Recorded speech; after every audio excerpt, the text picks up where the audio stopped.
buenas tardes. Bienvenidos a su programa Hablemos de Ciencia, Tecnología y Sociedad. Yo soy Miguel Cabrera y hoy tendremos una conferencia que dictó Iván Gatón, el profesor Iván Gatón, en la Feria Internacional del Libro el día primero, el miércoles pasado. Esa conferencia se tituló Visión histórica geopolítica de la República Dominicana. Ahí él analiza todo lo que es el contexto histórico en el cual se formó la República Dominicana, pero también hizo énfasis en ese momento, esa geopolítica que se vivió y la participación, la incidencia que tuvo la República Dominicana en diversos acontecimientos que se fueron desarrollando a lo largo de toda una etapa de más de 300 años de vida colonial y también luego en esta época contemporánea. Con ustedes la conferencia del profesor Iván Gatón. No es por modestia, pero yo creo que todos tenemos ciertos niveles de conciencia. Sabemos que el conocimiento es tan amplio que en verdad no sabemos. No es para parafrasear a Aristóteles, que en verdad no sabemos nada, sino que en la medida en la cual uno va aprendiendo a desaprender también, se da cuenta de que en medio de esta multiforme e insondable realidad que llamamos universo, uno nunca va a terminar comprendiendo.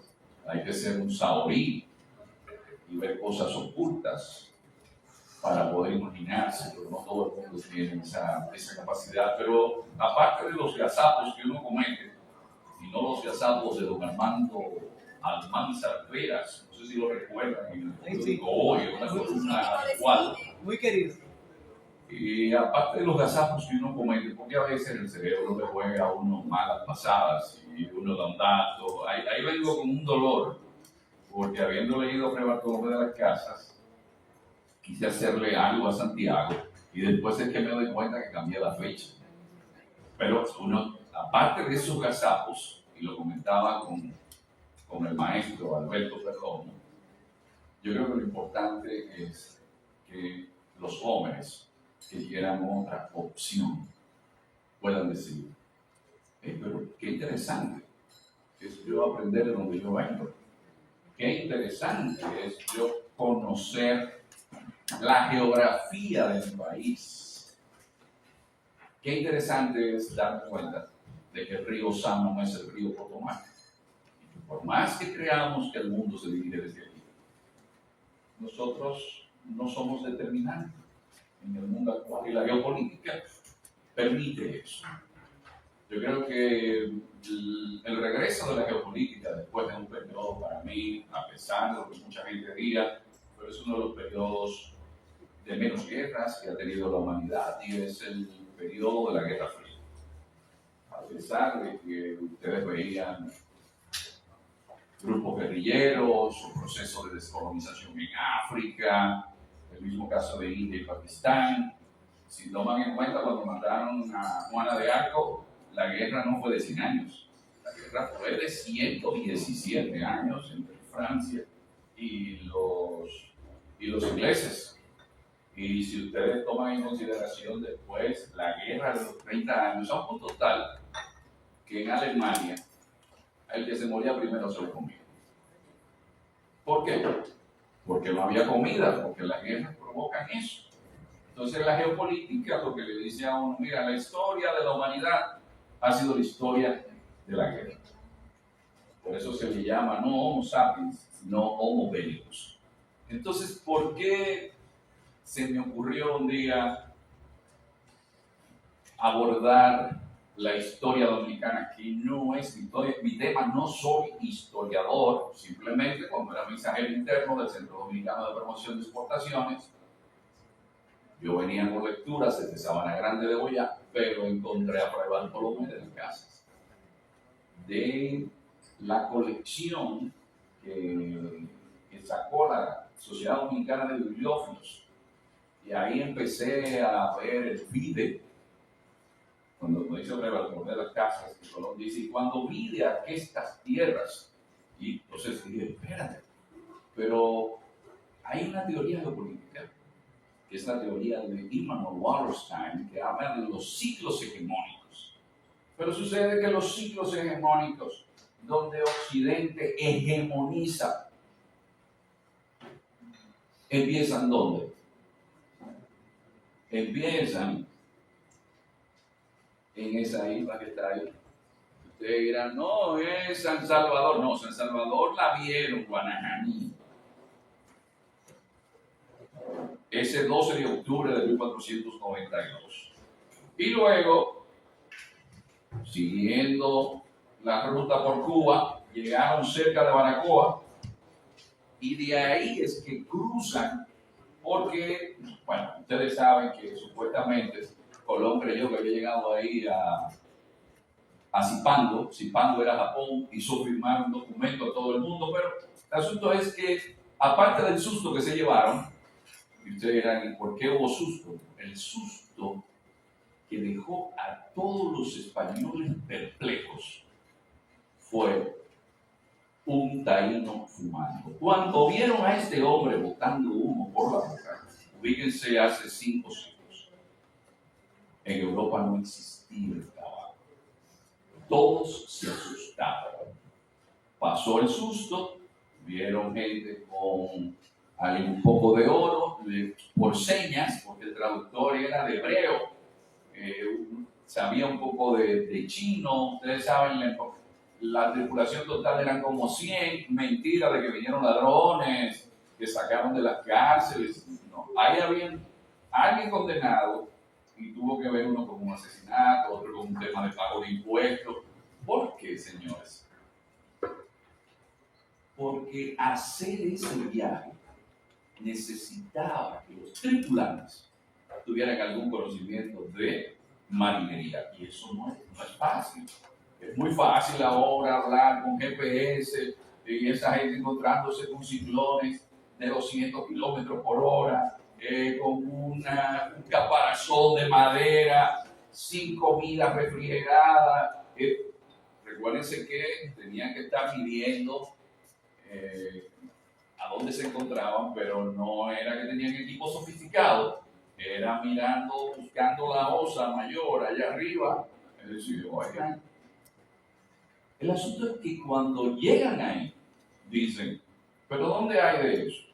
Le dijeron, bueno, en una isla que según lo que he podido leer, le dijeron que se llamaba Babeque o Bohío. Y cuando llegan ahí, a ese lugar que ustedes ven ahí, que es, a ver si, para que estoy yo un poco mal, aquí donde está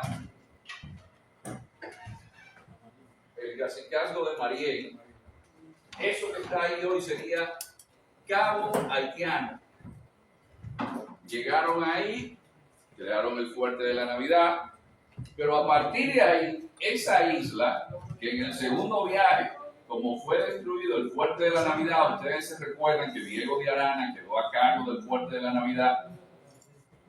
Señores, esto cambia el mundo para siempre, porque los otomanos habían tomado Constantinopla, que era la capital del Imperio Romano, porque la gente cree que el Imperio Romano se extinguió en el 476. No. Incluso todo el derecho, todo ese desarrollo de la parte jurídica, que es un gran aporte de los romanos, fue ahí en Constantinopla. Ahí estaba Teodosio, ahí estaba Constantino, sobre todo.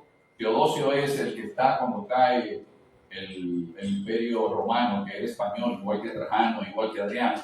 Pero esa Constantinopla, cuando la toman, ya no hay forma de seguir a una ruta, y siempre el comercio detrás, que era la ruta de la seda, que habían pacificado los mongoles descendientes de Kublai Khan, de Genghis Khan, perdón. Lo que pasa es que se le llama Genghis Khan, pero su nombre no es Genghis Khan, su nombre es Temujin. y tenía a su lado uno de los generales más exitosos, aparte de Máximo Gómez, que ha tenido la historia de la humanidad. Era su reloj o mariscal de campo, se llamaba Subotai. Y a partir de ahí salimos de la Edad Media y empezamos con un proceso que se llama modernidad. Ahí surge el Renacimiento. El Renacimiento se desarrolla y el mundo empieza una etapa que se llama Edad Moderna. Ahora, la Edad Moderna es el primer encuentro. ¿Dónde empieza? Aquí, en esa lista. 5 de diciembre de 1493, el almirante genovés dice, y como estas vegas, saben que la vega es un terreno llano, pero con agua. Estas vegas que se parecen a las de Castilla, la llamaré la española. Hizo la observación de que eran más fértiles. Pero, ¿qué sucede en el segundo viaje? Es el traslado. 1.400 personas vinieron. Es la primera vez que empieza un intercambio del mundo europeo y del resto del mundo, porque en el primer viaje de Colombia un africano que siempre andaba con él. Es la primera vez que ocurre eso. Pero también hay un dato importante. De todos los continentes, el único que no está conectado con el resto de los continentes es América. Y es el único continente que va desde el Polo Norte hasta Tierra de Fuego en el Estrecho de Magallanes. Es decir, que puede tener el invierno boreal y el verano austral al mismo tiempo. Entonces, eso cambia el mundo para siempre. ¿Pero dónde empieza? Aquí. Y yo dije, wow, pero a mí nunca me dijeron que eso empezó aquí. A mí me gustaba ir a la zona colonial, he tenido la dicha de leer a Kim Sánchez, y uno recorre cada uno de esos espacios de la zona colonial y dice, pero la densidad histórica que hay aquí no la tiene nadie en el mundo. Y lo que sí me preocupó al momento de pensarlo es lo siguiente, que estoy un día, el presidente Jean Bertrand Aristide me invitó a dar una conferencia en una fundación que tiene en Puerto Príncipe, y un muchacho viajó desde Cabo Haitiano hasta Puerto Príncipe. En Haití las carreteras son pésimas. Un viaje así es un viaje como de 6 horas. Y recuerdo que el embajador Alberto Emilio Despradel, chico, me dijo, ese muchacho te aprecia porque dar ese viaje. Bueno, pues el muchacho me da las gracias y me dice, profesor, un país que venció al ejército napoleónico, un pueblo como este, y mire cómo se encuentra. Y dije yo, pero ven acá, pero yo nunca he escuchado a un dominicano decir que si los haitianos vencieron al ejército napoleónico, nosotros lo vencimos a ellos. Pero también vencimos al ejército napoleónico con los remanentes de Ferrán en la batalla de Patrincado. Entonces yo me puse a pensar en densidad histórica, me puse a pensar en que no solamente habíamos vencido a los franceses en ese momento, sino que los habíamos vencido en el año 1691, la batalla de Guaricó, la Limonada, que por eso se celebra el Día de la Virgen de la Altagracia, porque los franceses quisieron tomarse esa parte de Cabo Haitiano, y los lanceros de Higüey, que la Virgen de la Alta Gracia, que viene aquí desde Extremadura, desde Garrovilla de Alconeta, y de aquí la llevan, como decía el siempre entrañable y admirado y respetado Monseñor Juan Félix Pepén Solimán, la Virgen del Naranjo, y se encomendaron a ella y yo no sé en qué dimensión ustedes transmitirán, pero uno de los problemas más serios que tiene el mundo actual es que la gente no sabe transmitir una dimensión material y otra espiritual. Y como ustedes sabrán, el aliento del espíritu es fundamental para todo. Y esta gente, en desventaja, 240 lanceros del buey enfrentaron a las tropas francesas. Y lo interesante de todo esto es que ninguno salió herido, porque ahora con un dron, usted manda un dron y problema resuelto.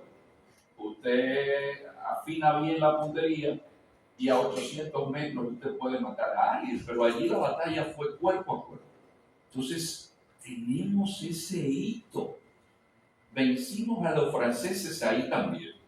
Pero algo que con la comunidad dominicana, no sé si ustedes sabían que por los problemas de los alquileres de Nueva York, la gente se está mudando para Pensilvania. Y sucede que estoy en Pensilvania con la comunidad dominicana, comunidades que quizás el 70% de la población es dominicana, como Redding, Allentown también. Y yo le digo a los muchachos que están ahí, ustedes sabían, a un grupo de muchachos, que el que lleva el nombre este estado, el papá fue el que nosotros vencimos en la invasión de Penny Benables.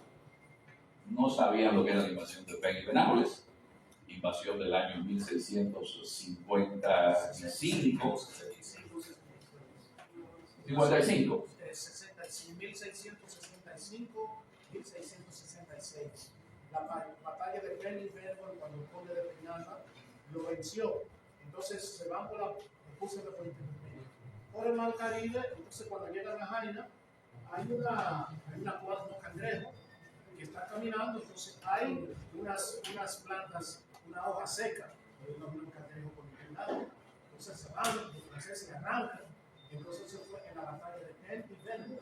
Entonces en ese mismo, entonces ahí vino el nombre de Pennsylvania, porque salieron aquí y formaron a Pennsylvania. No, lo que sucede es que William Penn, que era el almirante, es el padre de William Penn, el que luego se va a Pensilvania. Y ese es el que funda Pensilvania.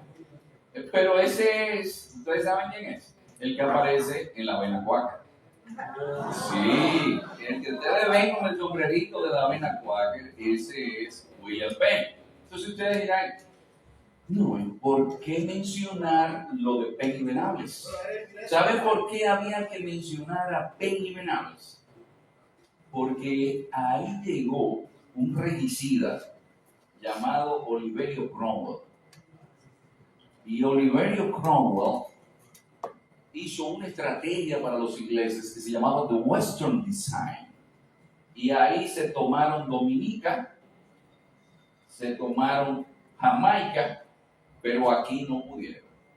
Y ustedes, no sé si recordarán una calle que sale de Villa Consuelo que se llama Juan de Morf. Juan de Morf es uno de los lanceros que con el conde de Peñalba, Bernardino de Meneses y Bracamonte y Zapata, el conde de Peñalba enfrentan, pero oigan esto, usted mencionó de que salieron corriendo por los cangrejos. Eso es resumiendo que estamos, Sí. intervenir mucho. Yo escudriñé un poquito a Moya Pons y a Cinto Bernard y a María Ugarte. Y ella explica realmente que cuando ellos salieron, pues ellos venían con la idea, que pensaban que iban a hacer como pasaron sobre 1586.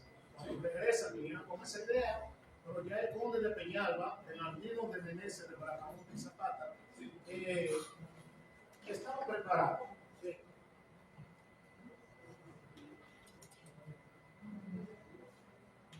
Ellos venían con su idea.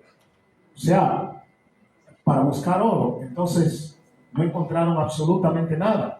Pero ya el conde de Peñalba, Bernardino de Meneses, de Bracamonte y Zapata, puso su cuartel, tenía su cuartel general, donde está hoy el Parque Independencia, la Puerta del Conde. resulta ser cuando vienen con sus ideales para saquear a Santo Domingo y buscar oro, entonces el conde de Peñalba ya tenía su ejército bien preparado. Cuando tenía su ejército tan preparado, no podían con él, entonces se van por el mar Caribe y toman sus barcos. Pero ¿qué sucede? En este lugar, entonces, ahí donde ella habla de los famosos cangrejos, que le ganó la guerra a los ingleses. Porque entonces ellos no vieron absolutamente nada, pero entonces el mismo Penn y Venable, o que usted acaba de, porque eran ingleses, ¿verdad? Sí, sí, sí. Eran ingleses que venían con sus segundas ideas, pero a ellos les salieron, como decía, el tiro por la culata. Pero algo importante es, para tomar en consideración, los ingleses son excelentes en relaciones públicas. Cuando usted toma la cantidad de ingleses que habían fallecido después de 2 semanas de estar aquí, sumaban más de 800.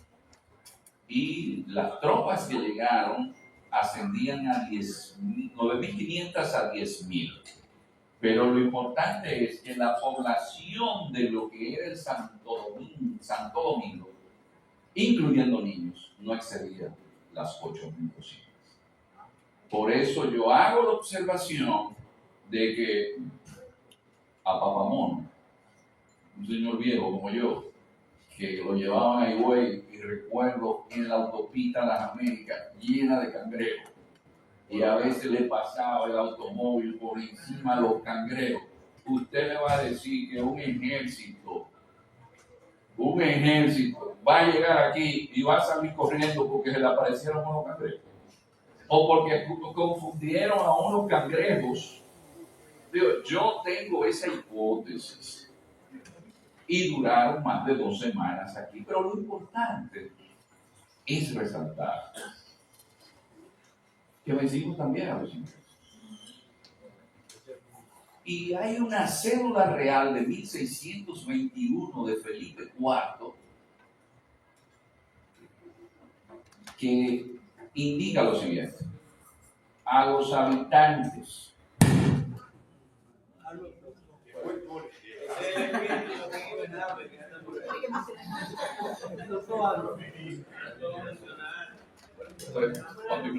proyecto, ¿verdad?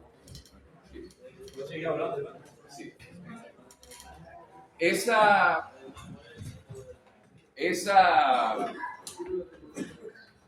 cédula real, que es una especie de decreto, decía: los habitantes de esta isla se llamarán dominicanos. Lo que para mí es importante. ¿Por qué? Porque cuando Juan Pablo Duarte nos funda, nos llama dominicanos, pero el nombre ya existía. La semana pasada, en La Habana, un diplomático haitiano, después de haber dado una conferencia en la Universidad de La Habana, llegó a decir que ellos invadieron República de este lado de la isla para liberarnos de que los españoles nos invadieran de nuevo. Entonces, también me dijo que ellos fueron primero que nosotros. Y ante tanta osadía, uno tiene que ser diplomático. Y simplemente le dije: mire, hay una cédula real de 1621, y esa cédula nosotros ya nos llamábamos dominicanos. Tenemos una continuidad histórica que sin que esto vaya en menoscabo de otros pueblos, lo que me preocupa es que los jóvenes, que los niños, no puedan ser igual que los niños y los haitianos que yo me encuentro en Tilorí, que aunque no sepan leer ni escribir, adoran y aman ese pueblo, y ellos se asumen sin haber tenido el 4% para la educación. Mucha atención. No importa que no hayan estudiado, les han dado ¿qué? Autoestima propia, valía. ¿Por qué? Por su historia y todo lo que tiene que ver, porque en Cuba también, yo le digo: mira, el cacique Atuey, que era del cacicazgo de Marién, salió hacia Cuba para avisarle a sus hermanos taínos que había unos españoles ambiciosos que buscaban oro, que se cuidaran de ellos, y los cubanos siempre han resaltado a Atuey, hay incluso una cerveza allá que se llama Atuey, como el primer guerrillero de América. Y a Atuey lo hacen prisionero y le dicen, ¿te quieres confesar? Y dice, ¿y qué es eso? Dice, bueno, si te confiesas, tus pecados son perdonados y vas a ir al cielo donde van los cristianos. Y dice, no, mejor déjenme aquí. Le digo, no, pero es que usted no puede adjudicarse a Atuey. Es que ustedes no pueden adjudicarse a la cacica del cacicazgo de Maguana y del cacicazgo de Jaragua, que lo hereda de su hermano Huechío, llamada Nacaona. Una mujer que impresionaba por sus dotes de emprendedora. No sé si ustedes sabían. Montó una empresita de hacer tejido de algodón para dárselo a los españoles. También era poeta, hacía los areitos.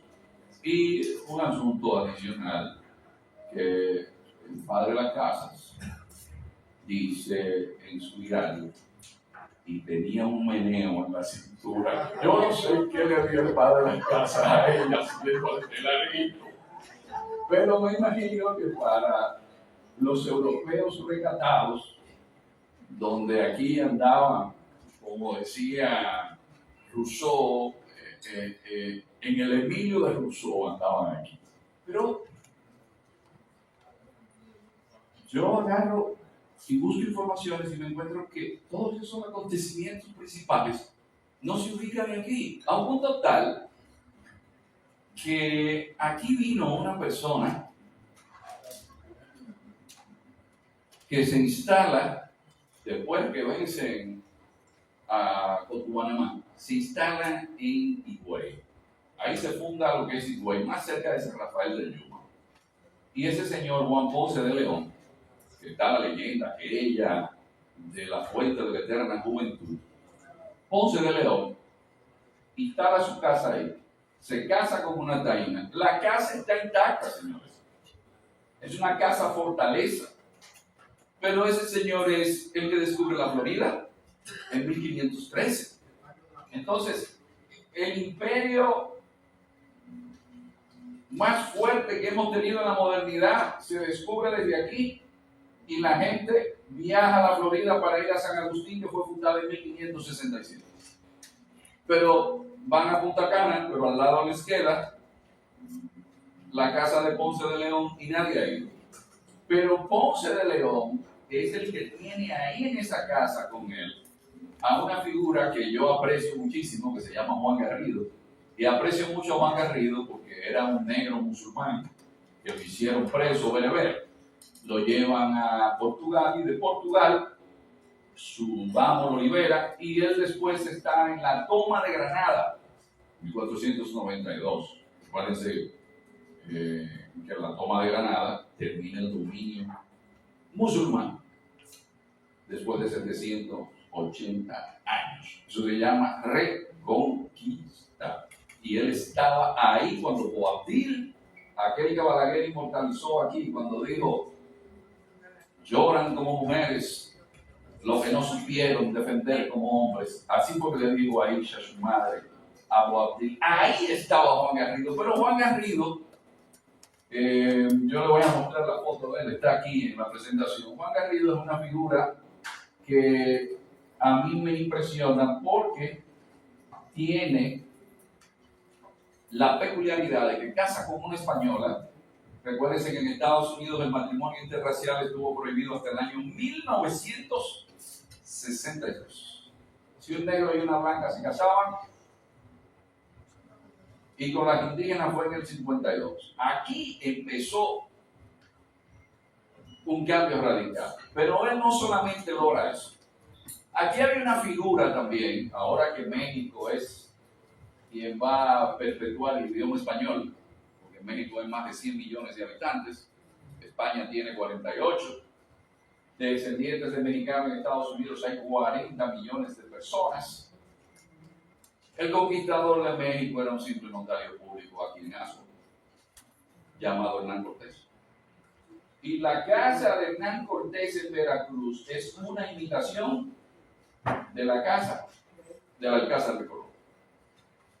Y Hernán Cortés se va de aquí con Diego Velázquez, que es el que funda un pueblito que a mí me sorprende que el dominicano no lo conoce, que se llama Bánica, que tiene un cementerio antiguo, que tiene una iglesia ahí interesantísima, tiene también un culto a San Francisco, donde hay una montaña que se abre y de ahí entra el sol como si fuese en el equinoccio, cuando ustedes ven el templo de Abu Simbel en Egipto, y que entonces entra el sol allá y así ilumina entonces a un Cristo crucificado. Y miles de personas van ahí. Diego de Velázquez funda Bánica en 1605, 1505. Y ese es el que se lleva a Hernán Cortés para Cuba. Pero ustedes saben quién se fue con Cortés. Ustedes han oído hablar de los americanos. Pero si vamos a hablar de americanos, tomando en consideración que se le dio el nombre erróneo de Américo Vespucio a las tierras descubiertas o las tierras luego colonizadas y ocupadas, aquí en el cacicazgo de Higüey había una casita que es la heredera del cacique Cayacoa, que era el cacicazgo de Higüey. Aquí los que son políticos no me tomen la palabra, pero pensando así en la intimidad de la biblioteca, dije, pero los indígenas tenían mejor sentido de la delimitación que la gente del siglo XXI. El cacicazgo de Higüey llegaba desde Cabo Engaño hasta el río Vaina y tomaba parte del Monte Plata. Y entonces esa cacica vio a un español, parece que había salido de algún gimnasio, se llamaba, era aragonés, se llamaba Miguel Díaz Ox. Y ustedes saben que la mitología griega nos dice que el más irresponsable del Olimpo es el que lanza la flecha, ¿verdad? Cupido. Se enamoró del hombre y como la reina Isabel había dispuesto que había que casarse. Ustedes dirán, ¿y por qué ese tema del casamiento? Porque desde el inicio, la reina, cuando Colón se llevó a unos indígenas y los vendió, ella lo increpó y le dijo, ¿cómo osa usted vender a estas gentes que son iguales que mis súbditos de Castilla? Pero ella no lo deja ahí, sino que lo pone en su testamento. Pero a la reina le dijeron, ustedes saben que vino aquí el primer médico que vino a América, y aquí hay dos, los doctores, la doctora Tamara y el doctor Cervantes, se llamaba Pedro Álvarez Chanca. Incluso escribió un libro sobre el mal de ojo. Y Pedro Álvarez Chanca da la información porque él estuvo visitando a Guacaragaliz, que supuestamente Caonabo lo había herido y que fue el que mató a los que se quedaron en el fuerte de la Navidad. Y el tema vino por las mujeres. Hubo quejas de que los españoles desde un principio dijeron que eran muy bonitas. Algo que a mí me llama la atención, que los españoles resaltaban, aparte del color cobrizo y que se bañaban mucho, porque ustedes saben, el olor llegaba primero que el barco al puerto. Después de 30 días viajando, donde no había baño, y estos hombres sin usar desodorante en esa época, ya ustedes pueden imaginar, bueno, y que los senos que tenían. Aparte de eso, hay un tema de axiología. Ustedes saben que la axiología se encarga de la moral judeo-cristiana. Tiene su distancia con el sexo, pero los taínos no. Si una taína quería darle una vagicoterapia a un español, se la daba sin problema. Eso era escambio Para ella eso no había problema. Entonces la reina se dio cuenta de que estos hombres solos aquí se iba a convertir lo que se convirtió luego Asunción, que se le llamó el paraíso de Mahoma, porque los españoles metidos allá abajo, en el fondo de la América del Sur, había hombres que tenían 40 y 50 hijos, y tenían 5 o 10 mujeres. Bueno, Alvar Núñez Cabeza de Vaca, lo mandaron como gobernador, lo hicieron preso y lo devolvieron, porque quiso extinguir esa situación. Pero bueno, el tema es que nosotros aquí tenemos a esa cacica que se casa con un noble aragonés, y yo encuentro el testamento del noble aragonés donde dice: y a mi hijo Miguelito, que está en Santo Domingo, si se dedica al sacerdocio y a orar por sus antepasados, le dejaré 400,000 maravedíes. Y en caso contrario, 200,000 maravedíes. Pero sucede que Hernán Cortés lo convenció y él se fue con Hernán Cortés. Y ese primer americano que nació en la margen oriental del río Sama, porque la ciudad de Santo Domingo, me corregirán, se funda el 5 de agosto de 1496, no como Santo Domingo, sino como Nueva Isabela, en nombre de Isabel la Católica. Ahí en esa margen oriental nace Miguelito Díaz Fox. Es el primer americano. ¿Nos han hablado de él? ¿O nos han hablado de que el alcalde mayor de La Vega, Lucas Vázquez de Ayllón, oidor, fundó en la bahía de Chesapeake el primer poblado llamado San Miguel de Guadalupe? Entonces ustedes dirán, ¿qué se gana con eso?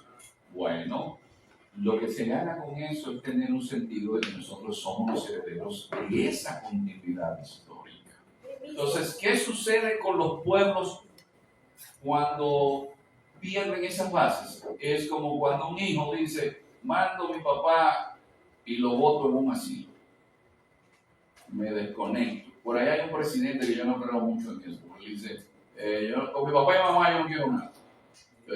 Por más que sea, yo no creo mucho en esa gente. Y no es por un tema de cristianismo, de que honrarás a tu padre y a tu madre, es por un asunto incluso ético. Si tú no eres bueno con lo que te trajeron al mundo y con lo que te permitieron a ti desarrollarte, lo vas a hacer conmigo, es una cuestión de lógica. Entonces, yo a veces como que me quedo, oye, entonces vamos a olvidar quiénes eran nuestros abuelos. Vamos a olvidar entonces quiénes fueron los que forjaron este país. Y por eso vino la inquietud. Y dije, no, pues trataré de solamente motivar a la gente. Uno no puede dividirse en tantos lugares, pero que empecemos primero enseñándole a nuestros hijos quiénes fueron nuestros abuelos y de sus abuelos. Un día en el mirador voy caminando y hay un muchacho que le dice a otro: oye, ¿tú sabes que yo no sé cómo llamaba a mi abuelo? Y yo dije, ¿cómo? Pero eso es preocupante, porque ahí tiene que haber un vacío espiritual, algo hay. Entonces eso pasa si a usted no le dicen que no solamente eso salió de aquí, sino que aquí hay gente que menosprecia lo que hizo Núñez de Cáceres. Pero les voy a decir algo: esas tropas haitianas había que respetar. O decir, esos esclavos que se sublevaron, porque hay que decirlo así, un esclavo no vivía más de 6 años, y ellos tomaron un nombre taíno, porque esos africanos esclavos que estaban ahí no tenían la continuidad histórica de nosotros.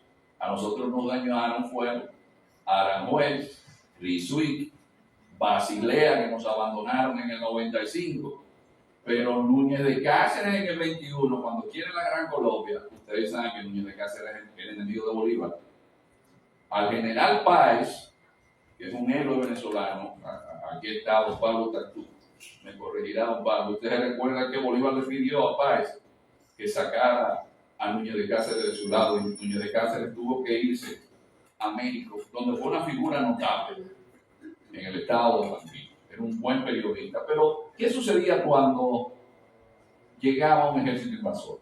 Quemaban la ciudad. ¿Podíamos nosotros pelear con ellos? No, no era el momento. Pero 22 años después, a unos muchachos que lo llamaban los filorios, por decirlo, porque aquí hay otra cosa que yo critico, porque las sociedades necesitan puentes. No todos vamos a ser expertos en tecnología, no todos vamos a ser buenos médicos o buenos ingenieros, algunos seremos buenos plomeros, carpinteros, pero esa es la sociedad.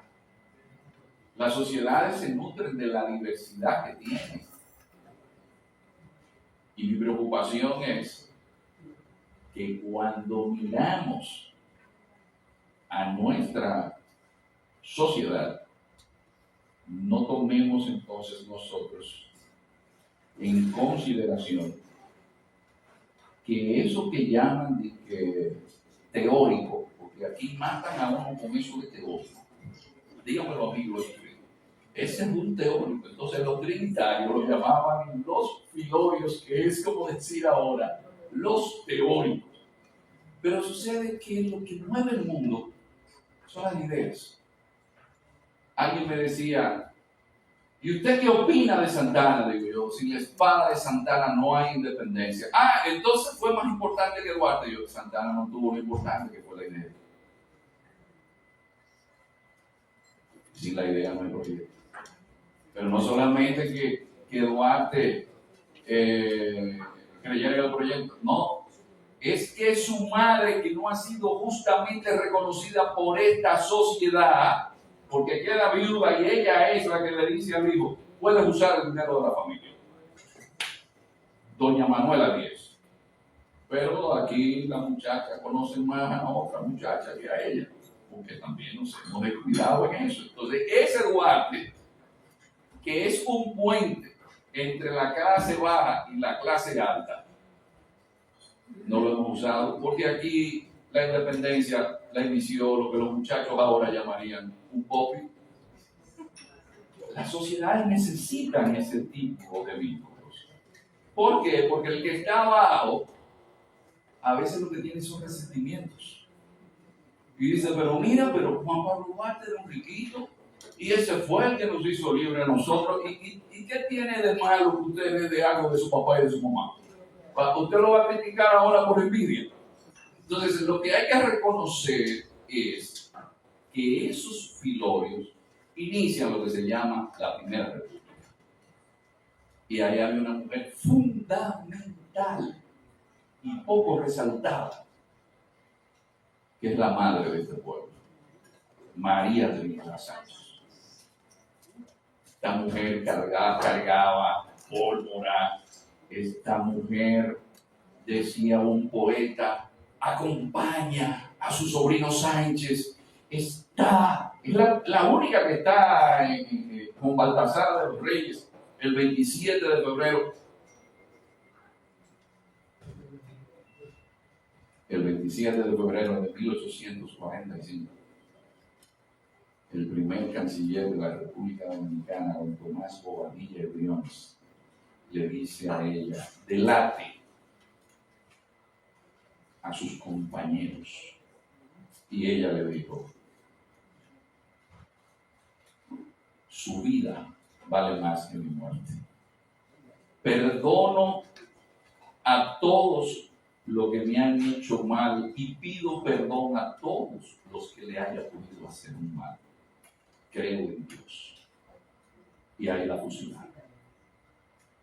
La fusiló Santana, como fusiló al centinela de la frontera, Antonio Duvergé. Pero ahí comienza la Segunda República. La Segunda República, hay un lugar que a mí me encanta, que es un lugar donde un general llamado José Cabrera se escondía por esas zonas y por eso le llaman Loma de Cabrera. Y cerca de Loma de Cabrera hay un cerro que es el 16 de agosto de 1863 Gaspar Polanco, Santiago Rodríguez, José Cabrera, dan el grito de Capotillo. Un monumento bellísimo, está abandonado, lo han dejado abandonado. Es una obra que Calventi, que hizo el Teatro Nacional, disculpen el paréntesis, escultura de Belazanetti, y da pena que un monumento que deberíamos visitarlo todos, porque ahí es donde empieza la epopeya de la Restauración, Segunda República. Y luego yo hago una conexión que me encanta, que si pudo en consulto caudillo, ese es Santana, de esas glorias, el brillo empañado de la guerra se vio en Capotillo, la bandera de fuego ondear. Y asimismo el himno nacional nos va indicando cómo en esa Segunda República, que la capital se traslada a Santiago, y Gaspar Polanco decide incendiar Santiago. Y por eso en el himno nacional, esa estrofa dice: y el incendio que atónito deja de Castilla al soberbio león, de las playas gloriosas se aleja, donde flota el cruzado pendón. O sea, Castilla, el soberbio león, porque es el símbolo de Castilla, es una forma muy hermosa, poética, de referirse a cómo nosotros, donde flota esa bandera, se tuvieron que ir los españoles. Pero eso no queda ahí. Llegó a la Tercera República porque Estados Unidos inició lo que se llama el coronario Roosevelt a la doctrina Monroe.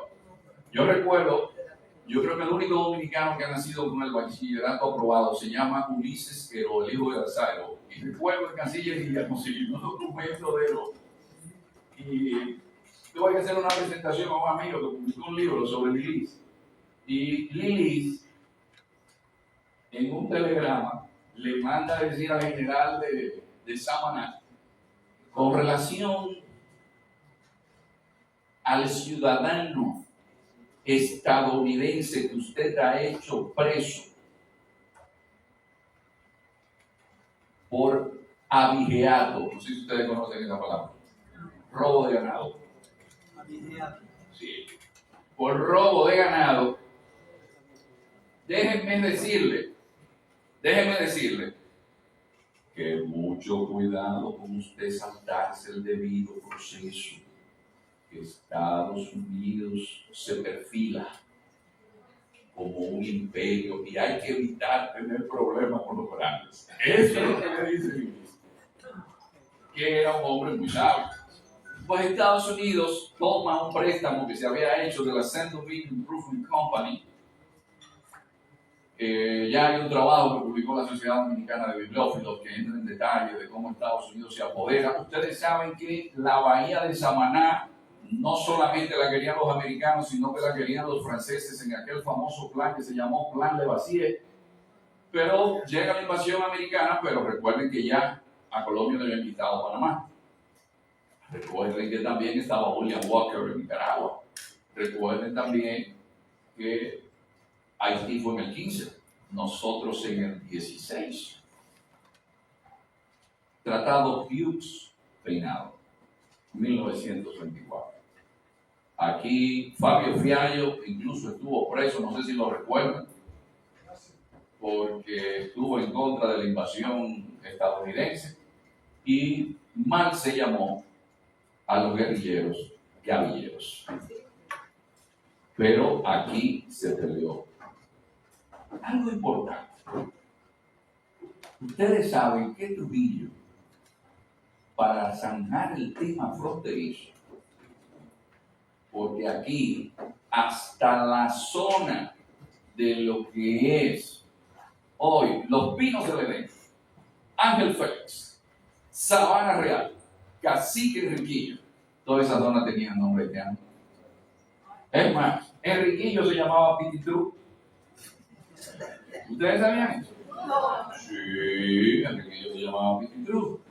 El proceso de dominicanización de la frontera es lo que salva esa zona, porque estaba llena de haitianos. Su nombre original es Marruecos. No, es el poblado bellísimo que está después de Barahona. No, después de Barahona hay un poblado que se llama Iquitillo. Después de Paraíso, que es un sitio bellísimo. Entonces, Trujillo da lo que es Hincha, San Rafael, pero sucede que en Hincha había familias dominicanas que se quedaron ahí, que vivían allí. Ustedes han oído hablar de un líder haitiano que los americanos pusieron en una puerta y lo dejaron que toda la población lo vea, que le llaman Charmán Peralta, que aparece en la moneda de Haití. Ustedes saben quién no es Charmán Peralta, el nombre. Es Carlos Magno Peralta, era dominicano. La conferencia dictada por el profesor Iván Gatón, el objetivo que teníamos era hacerle una entrevista sobre geopolítica al profesor Gatón, Iván Gatón. Sin embargo, por falta de tiempo, él no tenía tiempo para esa entrevista, decidimos participar en esa conferencia y le agradecemos al profesor Iván Gatón el permitirnos filmarla y pasarla en este programa. Conversamos con él y él nos autorizó a que pudiéramos pasarla hoy y disfrutar de esa conferencia que nos dio en la Feria del Libro. Será hasta el próximo sábado con Hablemos de Ciencia, Tecnología y Sociedad con Miguel Cabrera. Muchas gracias.